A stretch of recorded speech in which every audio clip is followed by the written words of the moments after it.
and gentlemen, in today's video, I'm going to be giving you my Night of Champions 2025 reactions. I gotta say, this is gonna be 100% honest.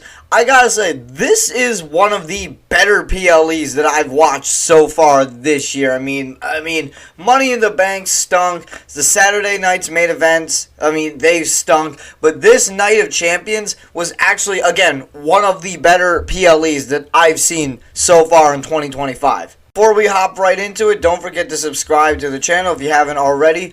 Click that bell for notifications. Leave a like. Do whatever you gotta do. Show support. You know I appreciate it. So without further ado, let's react to Night of Champions 2025.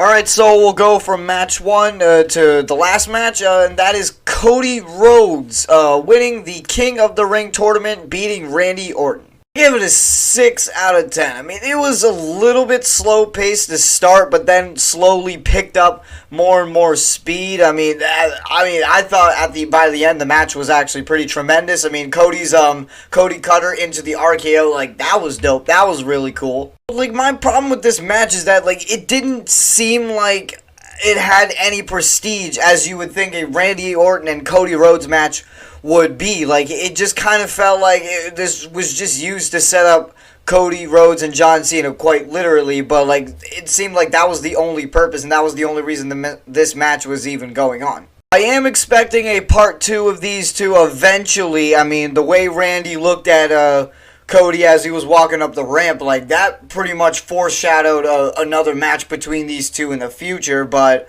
I just kind of felt like, again, this match was just specifically used to set up John Cena versus Cody. Like, it kind of feels like the Randy Orton versus Cody Rhodes match was, like, a little bit wasted, I feel like, but there's no taking away from it. I mean, this was a tremendous match. I gave it a 6 out of 10.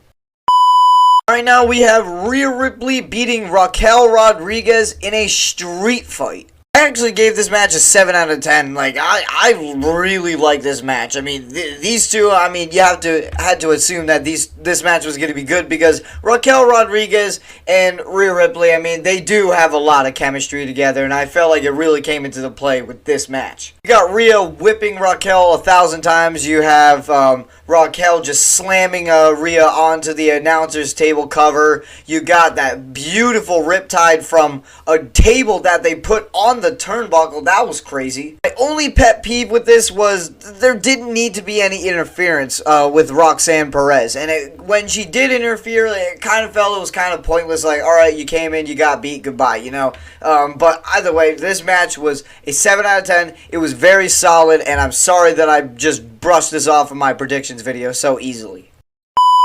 Alright, now we have Sami Zayn versus Karrion Kross, and if you're asking me, this from an in-ring standpoint, this was the best match of the entire night. I gave it an 8.5 out of 10. Again, you have to assume that Karrion Kross and Sami Zayn, like, they have a lot of chemistry together. Like, they've been working together. They've had this little roaming around feud for like 4 months now. I don't think the booking was right. Now that Karrion Kross lost, like, now, like, yeah, what does he do? Like, where does he go from here? Like, now that Karrion Kross lost, like, this feud's done.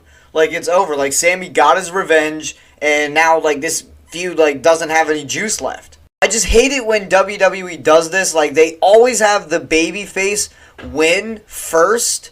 Kind of like what they did with CM Punk and Raw, with Seth Rollins on Raw Netflix. What they did with Damian Priest and Finn Balor, Bad Blood. Like, the face doesn't always need to win first. Like, Karrion Kross needed this win very badly. And Karrion Kross also desperately needs a push. Like, he is absolutely amazing. Like, his character cracks me up, and his in-ring talent is out of this world, man. Like, he's like, man, I just wish that WWE just did more with them. But that doesn't take away from the fact that this was the best match of the night, and it is an 8.5 out of 10.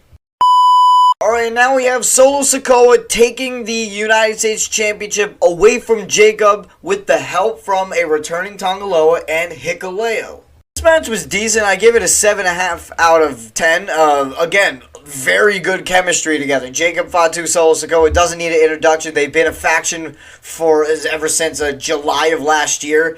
I just didn't like that there was just interference after interference after interference after interference. It kind of felt like a mini SummerSlam or WrestleMania, except crappier. But I did like the returns, and I kind of find it funny how like Tanga Loa couldn't even he even botched that simple move like from the top rope into like a little DDT. Like, it's honestly sad at this point. And Hikuleo's debut, that was pretty cool. You know, pulling Jacob out of the ring, just absolutely mauling Jacob. Like, that guy is absolutely enormous. At first I was all like, who was this guy? And I was also like, this guy is huge. I didn't even know his name at first, and then I was like, oh, that's him. And then he just chokeslammed Jacob, and then Solo spiked him and won. I actually have a little bit of an opinion change, because I actually do think that this was the right choice. I picked Jacob, but I do think that this was the right choice, because now, like, this feud can keep going, you know? If Jacob had won, like, this actually would have been the end of the feud, but now that Solo won, like, the feud has more juice. Like, it can keep on going and hopefully extend all the way to SummerSlam, and I gave it a 7.5 out of 10.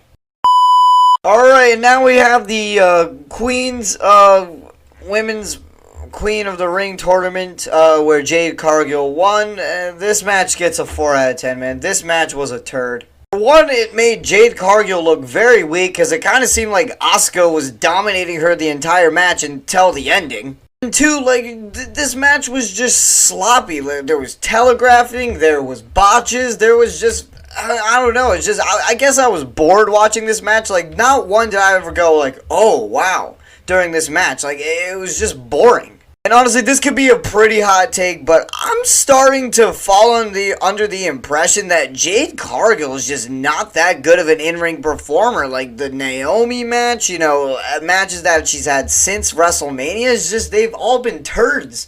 Like, I don't even know what to say at this point. And again, much like Cody Rhodes, like, I mean, it was very predictable. You know that she's going to go face Tiffy at SummerSlam, and you know that Naomi is going to cash in on that match and she's going to win. She's most likely going to pin Jade. Like, it was just very predictable, and the match, like, was just such a disappointment alongside with the predictability. I didn't like it at all.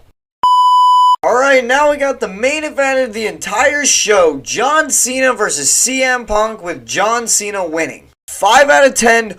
Oh my god, did this match suck? Like, the match never even got going. Immediately into the match, like, I blinked and it was all of a sudden a finisher fest. Like, it was so bad. And much like what I said about, like, the Solo and Jacob, like, it just felt like a mini WrestleMania. You got, like, interference after interference after interference. Like, what does Penta have to do with any of this? And once again, we didn't see Roman Reigns again trying to screw Seth Rollins over from cashing in, and just the ending was also so bad because John Cena just quickly just pinned him and ran out, and just bam, the show ended. Like, it was just so bad. Please, WWE, please, just get the title off of Cena at SummerSlam and turn him back into a face. Like, he is terrible as a heel. It's so underwhelming with him as a heel. It's just so freaking bad.